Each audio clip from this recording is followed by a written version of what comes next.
VICI Gaming. VICI, again, they have the earliest average first blood timer. They always make a level 1 invade, and anytime Mata gets Thresh, he always makes these disgustingly early plays with either a double flay or a beautiful death sentence. There's a reason why this champion is banned against him. We want to talk about the snowball factor for VICI. It's almost always on the back of Mata. How I feel about Mata not playing his own skin, but I can respect the man. Normally he does. Not today. Deep Sea Thresh instead. As you do see SMLZ and Ruo teaming up with Condi, going for a late invade on the red buff here. And with no lane swap, this actually might be a nice little steal. Condi with some help, actually. Going to be stealing away this buff. Yep. So we will have a lane swap. It's going to be SMLZ, excuse me, Xuan and Mata up into the top side. Now, what I love about lane swap is specifically for VICI is that, again, it unlocks Mata to roam around and to impact the map. With those Moby boots that we're getting, he'll be getting nice and early. Danny World 6 team up there, and you're right. Just a lane swap there with the early invade onto red. There's the M3 no VICI, you want to come here. Mata peeking in to figure out where Looper is. Hasn't spotted him yet, though. Looper's going to walk over to the other side of the jungle, start taking away camps from Condi, who's, of course, taking camps on VICI's jungle. Well, there's a lot of early, elegant map movement here, but all kind of makes sense here. The general landscape. So this used to be, when Kassadin was really big kind of last year, in Korea specifically, anytime you saw a Kassadin, it would be an answer by an Alistar pickup, just because Alistar has great gank potential level 3. And the idea is that you gank Kassadin before he's level 6 and put him down. So I'm actually really curious if that's going to be what VICI's tactic is, especially because Mata's unlocked and able to roam around. If we'll maybe see Pong bounce this wave, center it again, and see a 3-man dive on Dade. Cool. Bounce will happen, sorry, as the wave hits the turret. Dade going to clear out CS relatively easily. Kassadin actually pretty good last hitting under turret. But again, Dade back on a hyperscaling mid laner. Kassadin this game as well last game. Curious to see where his itemization goes, but Kassadin in general, you've sort of noted this recently, is that 513, great patch for Kassadin. I think Kassadin is top tier pick right now, especially because Azir is still relatively strong. Likewise, Victor is very strong, and we've seen specifically in the LPL, Kassadin as a perfect answer to Victor because he's able to get on top of him and punish the fact that he is very low mobility. And again, like you said, 5.13, it gave you straight buffs to Roa, more cost-efficient item, and Kassadin loves that item. If anyone's going to do the super crazy mana build, it is going to be Dade. We could be in for the tier Roa action here, which again, both items got relative buffs, but early Dragon for M3 instead. Going to pick it up there in the lane, so M3 playing the swap very nicely out. Look at how proactive they're being now that Condi's on the jungler that he knows how to play. Yeah. It's almost like comfort wins. Yeah, I mean, that's true of Anthony in general, I feel like. That's certainly something that Dade has always embodied as a player, although recently that's changed a little bit, even though he has stuck to, I'm going to say, like, a relatively strict champion pool. He's actually mixed it up a bit as far as traditional picks go. No, I think that's actually a fair assessment of Dade. See how he's going to perform on this Kassadin. He doesn't have the best Kassadin stats, actually, since his time in China. In fact, a lot of Dade's stats, unfortunately, got really punished from his transfer over. But that said, I mean, playing vastly different number of games from Korea to China. Important to note as well that smites for both top laners means that we have a lot of jungle following happening. And these AD carries have been abandoned by their relative supports. As everyone's roaming around trying to get some sort of foothold. And AD carries being left to farm by themselves. Mata been relatively quiet, though. Hasn't been that roam that we thought he would be. And likewise, Dade creeping up closer and closer to that level 6 on Kassadin. So the window of opportunity is definitely closing for any sort of gank priority on him. He is doing a good job making sure that the wave is pulled towards his tower, so he's never putting himself in a sticky situation. Yeah, and down the bottom side, Dade actually goes to region on the top lane, but lane's pretty far back towards SMLZ's tower. Like mentioned in game number 1, does like to freeze that back there quite a bit. It's Condi again, looking for someone, doesn't find a camp or a jungler. He needs to be really careful. There's no reason for Condi to be invading right now. Yes, Lee Sin, I mean, does a decent in the 1v1 matchup against Echo, but he has, like, look at his AD carry, pushed in. Look at his mid laner, pushed in. And his mid laner's not even there right now. Like, if he got caught in that jungle, it's so easy for VICI to collapse and murder him. And instead, Condi does back away, but double longsword, moving in for a quick brutalizer. It's a warrior, I have to assume. Means that Condi has one thing on his mind. Let's get the snowball rolling early and really try and take out VICI. Ready, Condi. Well, right now, hasn't been able to find anything. Good warning from VICI, thwarting a lot of the early pressure. But Dade does return to mid lane. Catalyst now completed. And we're on the way for at least an early run of Acres. Looper needs to be careful. Yeah, I mean, they can kill him. They're going to find the hook there. Good play back there as well. Foster from time nicely to some poke. Looper will be okay, but not that tanky like you know. Former teammates. Yes. Looper and Mata. They're not teleporting to my lane when I called for it. Mata now going to clear out a pink ward as well. And again, slow and steady here. 7 minutes in. No first blood just yet, but M3 should have a bit of a gold lead, interestingly enough. It averages around 4 minutes, by the way, if anyone was curious. So, VICI first blood time? Yeah. SMLZ starting to pressure now. I feel like M3 want to open up the map. Get that Lee Sin deep into the jungle and try and find some picks. SMLZ starting to put the pressure on. And Dandy forced back on level 4. Both top laners actually very starved in these two different 2v1s. SMLZ, Condi, and Ruo doing a good job getting a lot of pressure down on this tower, but more importantly, like you said, starving out the top laner. Dandy finally getting back over onto his tower so he can start picking up this CS and more importantly, the experience. Yep, Condi tries to steal red, does do so successfully. Marta not there in time to intercept that, but he is going to babysit down in the bottom lane. Actually, Schwan coming down as well.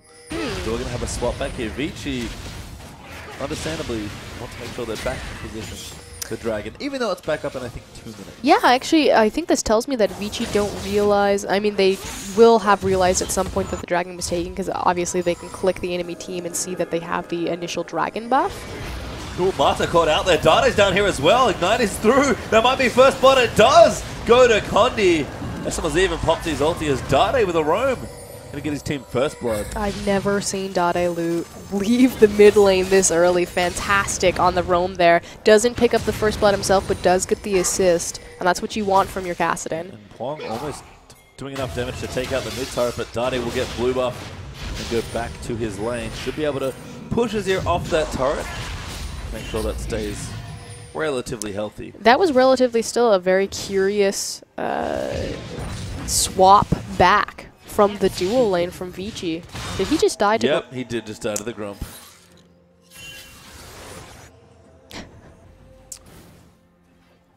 Disappointing. So Mata and anyway, Mata and Schwen swapping back bottom. Mata face checks. It's weird because you would expect that they would still have control of that area because the numbers advantage was still there. So frankly, I think that was just misplayed. Well, Mata gets first blood instead of getting first blood. Oh, how the tides have turned. Down. We do see early items coming out for the AD carries. We have sword for Sivir, Fade there for Corki. Everything proceeding as normal here in this game. Talk about early itemization. Mata's sitting on a ruby crystal. That's it. That's all he's got. I like it. Sightstone Moby's probably coming in. I think you were the one to point out that Mako kind of took after Mata in that way. Mako is Mata reincarnated. That is quite a theory. Yep, I'm working on it. I've got a fan fiction going for it. Is it? Well, you might have some time to write. Decent chance this game will go long. The working title. Given the last thing is Danny going to get ganked. Condi really opening things up as Looper gets the kill. Okay, so Condi had a window of opportunity to gank towards the top lane. That said, Dragon is now up and available. We'll see if they can reset themselves to contest for that, or if VICI are going to collapse, especially because they have so much control. World 6 here. Dade gets knocked back. Condi here, maybe just in time. World 6 has to be careful. Might actually be the one getting killed. Q's away there to Pong. Does get away, maybe not enough damage. Really smart play from Conde to save Dade. And I was just going to say, because VICI have so much control over this mid lane, since Pong has just been pushing Dade in and chipping away at the tower, this surely will mean the Dragon, but both teams need to reset their health bars. Oh, Ruo actually getting a tornado there onto Schwan, but Mata coming down as well. SMLZ has to be careful in the trades. Already used the spell shield there as well, and Corki, this is where this lane starts to shine against Sivir. Yep, once Corki is level 6, he's able to really proc and abuse her spell shield with his rockets and his phosphorus bomb, so she can no longer eat a majority of his damage. See them going back, actually might be ceding control of the Dragon, but Schwan will stay. Gonna stagger the backs. Makes sense. Sun turret goes down in mid lane. Dade, so Dandy and Lupa, sorry, continue farming up in the top lane for themselves. And Morello Nomicon completed for Wong, but Dade with a Rod of Ages. So early mid lane itemization coming out as well as VICI. Really early. In a rare misstep. Going to miss this dragon. Typically, Roa will come out around 15 minutes, so grabbing this one at 11 minutes. Great timing window for Dade, and like you said, a rare misstep from VICI means that Masters 3 complete night and day 180 performance from first game to second game, and again, on the back of Condi. Yep, I was just about to say, the one variable really does seem to be Condi here. And Lee Sin, again, not the most popular champion in this metagame, but definitely a comfort pick for Condi. He makes it work, and it's just the attitude almost. His team feels so much more confident to play up in the lanes, to be aggressive, because they know Condi's actually going to be there to save them. No, I completely agree. It's weird. It is. But that's M3 in a nutshell. 1,000 gold up though. Oh, never mind. Oh, just about. 900. We'll make it 1,000 there for M3. Give him the benefit of the doubt as Condi's... They're about to take a tower. You'll have it. Stalking someone. No, he's just providing vision to make sure that Ruo and SMLZ can push forward safely without warning of a flank. And likewise, again, because his bot lane has so much more control. So I criticized Condi on his earlier invade just because his bot lane didn't have control, neither did his mid lane. But since Dade now has the Rod of Ages, and his bot lane was so far forward, it opens up Condi to be that far forward. And now steal the Robo. Although this is dangerous. This is dangerous. Because his bot lane is back. So Condi, I take away the compliment. That's still really sketch. Nice steal. Does get it though instead. World 6. Oh, he sees where World 6 is on the ward, that's why. Dade was also there as well. Probably going to beat Pwong to the punch there as Dade does do what I thought he was going to do. Tear of the Goddess after Rod of Ages. Hyper mana build. Yep, this is Dade all over. And this is the interesting thing. We've seen Kassadin quite a bit recently, actually. I think Kassadin's really strong on 5.13. I wish more teams would pick him up, but hold on. Condi standing on a ward. Not good news. Gets halted back there by Pwong.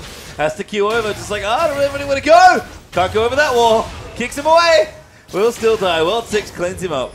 He should have just walked back to Dade and walked through the tower. I think he was trying to time the Emperor's Divide to queue just as it was going down, but probably about a second, 2 seconds off.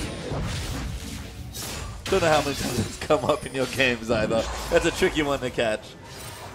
But back to Kassadin. Oh, yeah. We've sort of seen people go away from the Athene skill, which has been interesting. I never really... I mean... You didn't like that build? The mana regen is Gotta be special. fine, but I just think that... I don't know. See, that build was all I'll have to do the math that on build it was all before about I getting comment. resets, remember? Yeah, yeah. But now, it feels like Kassadins are just doing that anyway by making sure they weave in auto attacks with their W when that's active. And that's what we saw from Doinb when we last saw him play it. Went Atheneless, but had enough mana just from really smart usage of his cooldown. Well, also on 5.13, Athene's was one of the few AP items that really wasn't touched at all. And so it just doesn't make sense in kind of the current context of the AP items that you would look towards that build again versus what Dade is doing with the tier Roa, what Doinb did with the Roa into, what does he do? Yeah. So many different options. Ooh, Dandy, nice teleport here, gonna flank around SMLZ and Ruo. SMLZ looking to die, does use his heal. Teleport might be here in time for Lupin. No, Schwan gonna get the kill as Dandy saves his ulti to try and take out Jana, but Lupin now gonna get tracked here by Pwong. Forced to use his ultimate out. They don't really have any CC left. Good tornado there from Jana is gonna save them, and Dade is scooping in to try and clean out the fight. Mata gets low. Dade does not pull the trigger though. They burned a lot of cooldowns. Emperor's Divide is still up and available, so I don't think Dade wanted to commit on that because it could just very easily be disengaged by, I mean, a fairly big nuke. Well, Schwan with the Trinity Force there as well, making that kill relatively easy. But M2 actually still have a gold lead here, about just under 2,000 gold ahead. But back to farming positions here.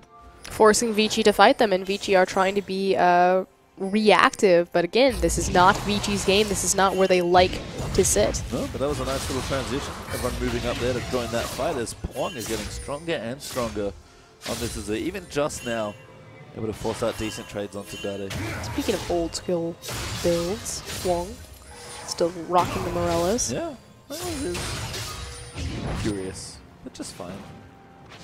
Corki on the bottom side going to clear this out. Curious to see where VICI go next. Corki's a champion I feel like we don't associate that much with VICI. Because it's just, again, it's all about those like early game rotation styles where you push down towers. And VICI are good at pushing down objectives, but I feel like they do it a little slower than, say, the likes of EDG, who really sort of brought the Corki strategy to the forefront in 2015. No, I completely agree. Obviously, you do have good synergy between Corki and Azir Siege on turrets just because of your poke. Likewise, I do think that Corki is really well suited into the current 5.13 meta. A lot of magic damage on these teams. Abyssal is very strong. It's going to empower Corki. I just really like where Corki is right now as we come closer and closer to Worlds. Hey, Corki's coming back. Yep, of course. Has to be back. Graves is making some appearances, so Eddie Carey's gone full circle there. Looper getting stronger. Actually, 2 levels up on Dandy is quite impressive here. I feel like this will also bring back Lucian. I feel like Lucian right now is being used as a bit of a niche pick, but anytime Corki's strong, it brings back Lucian because Lucian has a fairly decent matchup against Corki. Yeah. We have seen some players pick that exact matchup. I believe Uzi was the last person to play Lucian. That doesn't surprise anyone. No, I'm waiting for the wave to come back where people, as Corki gets more and more priority. I feel like we're almost back to Graves Corki Lucian as our trifecta. We had Jinx in there for a while. He was messing up everything. Vayne's still here. Oh, Vayne. I feel like right now we're Sivir, Vayne, and Corki. Because before it would have been Sivir Jinx. Get in there, World 6. Going in. Nope, Looper smites it away. Mart's actually going to pop the boxes. Dade trying to get in there. Good reset from Ruel. Nice Janna play. There's no reason to fight. You just got the free dragon, so just walk away. Yep. Not even worth it. That's if you exactly what they do. Exactly. If you had died there, probably would have meant another tower. All of a sudden, I feel like the team's roles have reversed. I feel like Dade loses the first game, and then he just gets mad and goes Super Saiyan. Not necessarily in his... Dade said it in an interview. Anytime the team loses, he's disappointed with himself because he feels like he doesn't communicate well enough with the team. And that if the team wants to do better, he needs to... And this is Dade himself saying, I just need to communicate with my team. I need to talk to them more. So I feel like first game, they lose, and Dade's like, oh, time to take things into my own hands. And look, M3 are 3 dragons up to 0. Looper is having a field day in his top lane matchup ahead of Dandy. And Dade's farming away on Casa and stacking that tier. Still ahead on Dandy in levels, actually going to the top lane to split push. And again, it feels like VICI, though, trying to force fight to M3 are running away, taking dragons. What? What? Well, see you, mate. Dandy gets wrecked. Sure I don't even know how that happened. We'll get a replay. I can't think conceptually how that happened in my He head. has Onslaught of Shadows, too. That's the best part, is he had the skill to run away. Dade's Ignite. Apparently too much there in the top lane. And M3 all of a sudden, again, putting pressure. All the battle stats the tier gives you. Your sick mana. I seriously don't know how that happened. But that's good news for M3 all of a sudden. It's just, it has to be. There's no other way to look at that and say Onslaught of Shadows is up. You just lost to a tier Roa Ignite Kassadin. That's a misplay. There's no other way to go about that. Well, Ignite pretty strong apparently. Not able to get himself a solo kill. Let's watch this one. He just gets owned. Kassadin does so much damage. He just died before he realized what happened. I mean, that's Kassadin. Like, we've seen this. His damage always been strong. I think Kassadin's like... I'm not disagreeing with you. Well, on that, yes. But I think Kassadin's strong also. Who knows? Maybe we'll start to see more of him. Doinb's been playing him a bit. We're starting to see a ton of Kassadin. He was already kind of a niche... Ooh. Nice spell shield. That was my death sentence sound effect. Oh, that was great. Yep. Get your Frostfury announce pack soon. Someone on the internet. Super Saiyan. That's my Pensacola. Yep. Get in there. Gonna clear. Alright, some minions. Again, M3 doing a nice job of just, in a weird way, like playing VICI's game. They're playing VICI's game. It's like, it goes back to Condi, though. Yes. Condi was proactive. The dragon control, the vision control. He did go warrior enchantment, but he does have the sight stone available to them. Dade is even roaming more. Again, that's something that I don't think I ever see is Dade roaming out of his lane before 30 minutes. The fact that he got involved early bottom in the initial first blood, that he just killed Dandy randomly top lane. Here he goes. Look at him. Condi and Dade The true carries of Masters 3. Oh, Get in there. Be careful, Dade going in. Forcing the flash actually from Mata after the Lantern. But it's just more pressure here for M3. And Condi has a Phage in his inventory. I like where this is going. I don't. Really? You don't like the Black Cleaver potential? The Black Cleaver Lee Sin. Condi knows, man. He's got to make it work, all right? Team's down a game. You know what, Masters 3? You do you. They always do that. Don't worry about it. This game is certainly an indication of that. Home guard boots for Dade. They're joining with the CDR boots. Again, been sort of a popular build on Castons when we've seen them recently. Home boots, I feel like, are just people finally realizing how good those boots are. CDR is a very expensive stat, and those boots are very cost efficient. It's good times. Especially with your runes, get it very early. And again, it really rose up if you think about the Cinder Hulk meta when Faker traded out his AP per level or flat AP glyphs for CDR. Yep. Simply because you need to go through, and that was kind of the rise of Morello's as well when Cinder Hulk was popular. You needed to go through more rotations of your spells to chip away because you weren't able to nuke people down anymore. So that's Look at this. This is cute. Danny's like, do not want to face Dade. Get him away from me. Dade's split pushing down in the bottom lane now. 2 OG titles on 2 different teams. What do you have, Dandy? A world championship? You think I care? No, Dandy does not care right now. In a nice PowerPoint. Just honestly challenging anyone to come to the mid lane and fight him. SMLZ's busy tying up Azir in the mid lane. He'll be just fine. Actually needs the farm. It's a smart spot for him to be in. And again, M3 running VICI around the map. They're 3 dragons up to 0. I just want to continue to watch Dade just chase Dandy around. I want him to find Mata next. There we go. No, Dade's actually moving back mid, looking to maybe gain. I'm telling you, I want him to go after Mata now. Oh, going after the Azir. Oh, Looper actually in trouble. I say that as a question because he's fairly tanky as Shyvana. Able to burn out and speed himself away, and all of a sudden, Azir out of position, can't defend this seed. Really smart movement from M3. They're just pulling them around if you think that VICI are on a, like a small dog on a leash. Yep.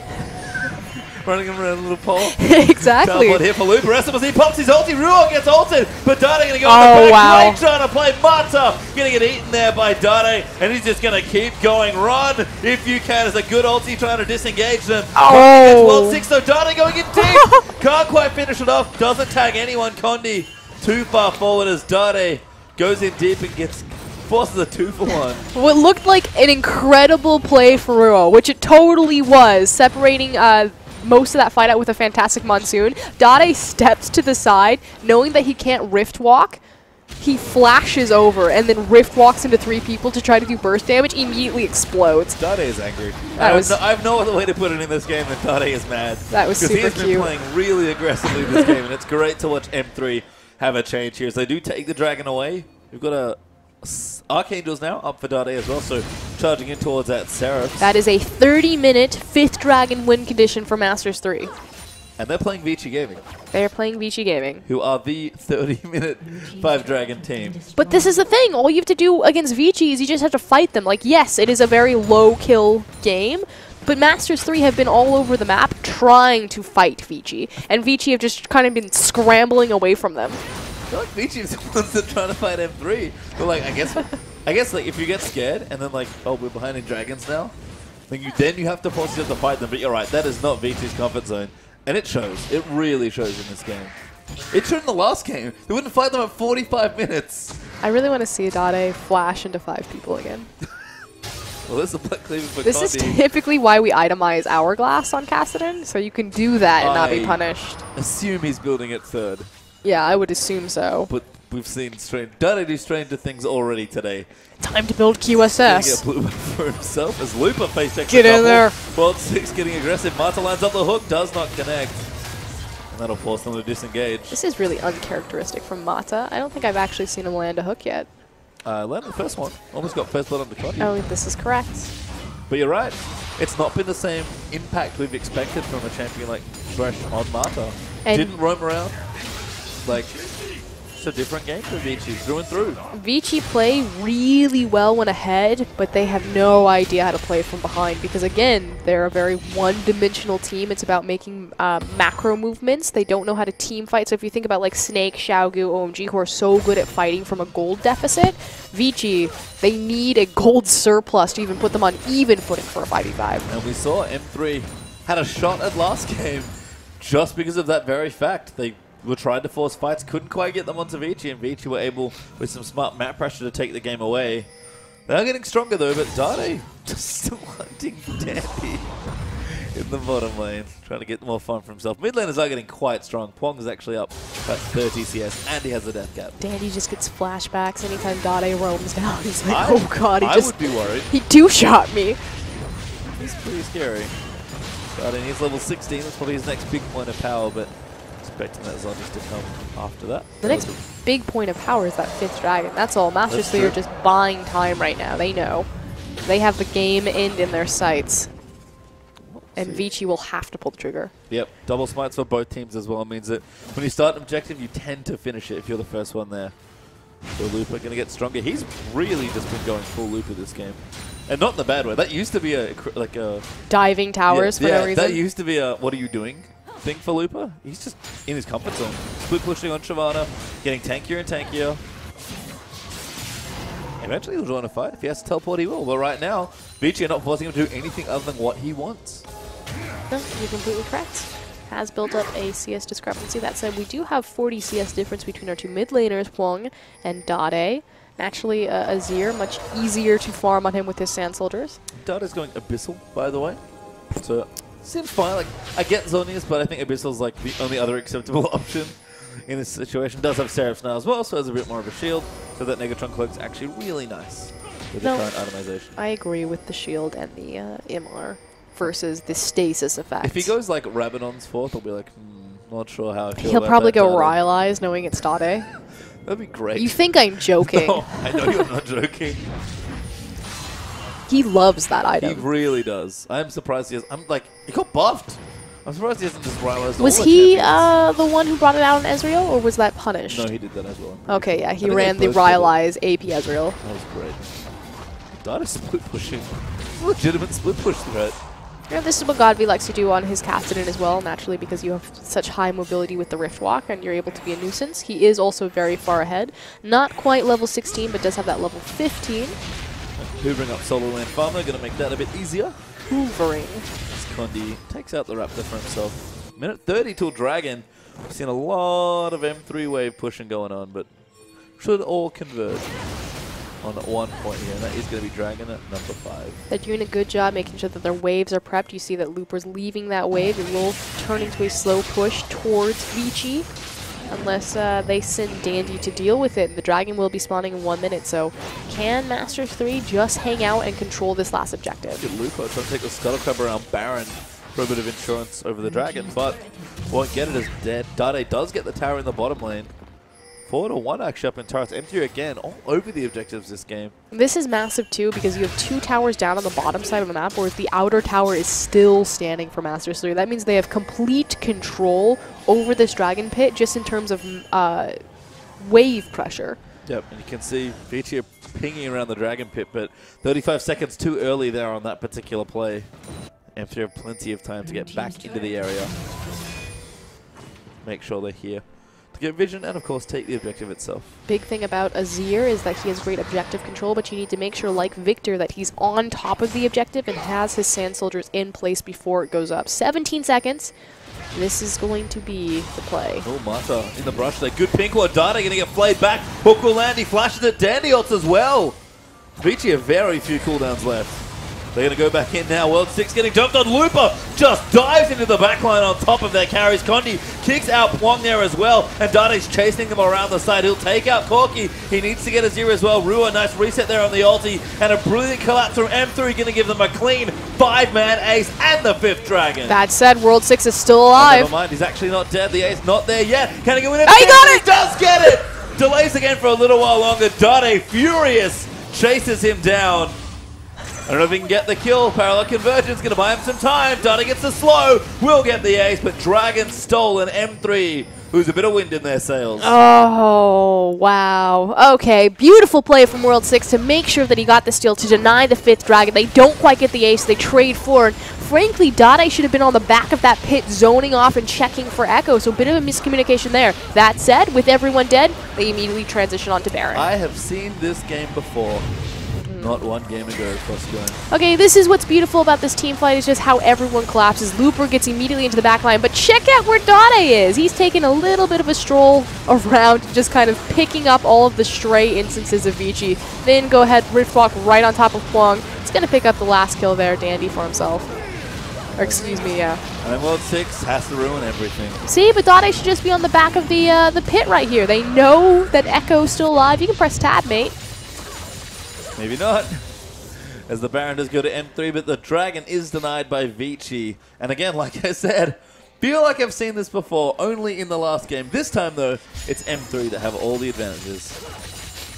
See if they're able to crack the inhibitor line. They still need to go through the majority of the inner turrets, especially in the mid and the top lane. But right now, they are consolidating their Baron across all 3 waves. Smart stuff here. Dade, they're going to keep clearing things out. Does have his Abyssal completed now as well. Also, Condi's got a last whisper because Condi things. And try and spell there for Looper and Condi. So Condi things. Bruiser mode. The Flat Cleaver last whisper build. Yeah. Got to be relevant in the late game. Got to do damage. And to be tanky, that's Looper's job. The only person he's empowering with that Black Cleaver, other than himself, is SMLZ. And let's be real. It's just himself. SMLZ is enough. Thought. I just feel like you could go last whisper and then, tanky. yeah, Maybe. You know, be worthwhile. I just want to remind you that we are casting an M2 again. Likewise, joke's on me. Condi's winning. Yeah, Condi is winning 2-1-5 there on the Lee Sin. Like you said, that comfort pick making a world of difference. Night and day. Likewise, I mean, we talk about Looper and Dade all the time just because they are the, not the world champions in Dade's case, but the world champion in Looper's case. But the true carries of Masters 3 have been Condi and then whoever decides to step up. SMLZ, normally Dade, Looper occasionally. And this game, certainly, Condi, Looper, and Dade all stepping in together. But it can't just be one. It has to be both of them. Condi and someone else. Preferably, yeah, and it's preferably 3. There we go. Massive kick takes out Schwan. Dade going to dive into the backlines as Looper just descends in onto the turrets. SMLZ takes out Azir. M3 win a huge fight off the back of Lee Sin. Now looking to chase down the last kill. Dade wants revenge for the Dragon Seal. He pops back in with Chrono Break. Will live, but I don't know if his base will as Condi tags him, but will not follow. Condi has done that so many times in so many Masters 3 games. Just comes up huge, finds these crazy late game Insec plays. You know, full hero mode. Last Whisper, Black Cleaver, Warrior Enchantment. We're not even late game here. M3 going to close out the game in under 35 minutes. A very different